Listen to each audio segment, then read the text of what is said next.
നമസ്കാരം.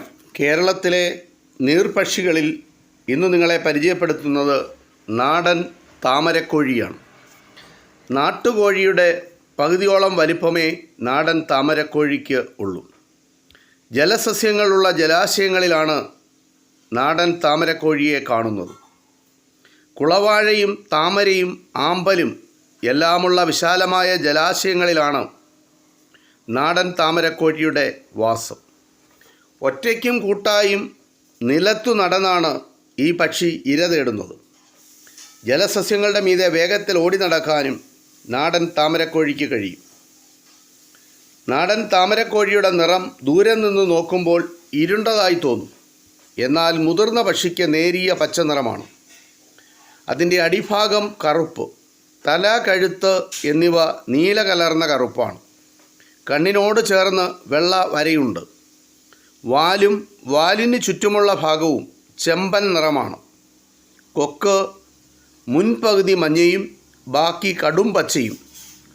നീളം കൂടിയ കാലുകൾക്ക് നരച്ച പച്ചനിറവുമാണ് ഉള്ളത്. ജലസസ്യങ്ങളുടെ ഇടയിൽ നിൽക്കുന്ന നാടൻ താമരക്കോഴിയെ കണ്ടാൽ നമുക്ക് പെട്ടെന്ന് തിരിച്ചറിയാൻ കഴിയില്ല. ശത്രു സാന്നിധ്യമുണ്ടായാൽ അവ വേഗത്തിൽ സസ്യങ്ങളുടെ ഇടയിലേക്ക് മറയും.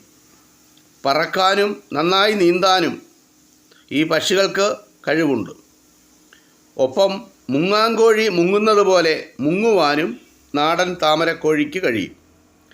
നീണ്ടു നേർത്ത കാലുകൾ സാവധാനം എടുത്തു വച്ചാണ് ഇവയുടെ സഞ്ചാരം.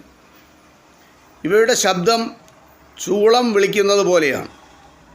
ജലസസ്യങ്ങളും മറ്റും കൂട്ടിയാണ് താമരക്കോഴി കൂടൊരുക്കുന്നത്.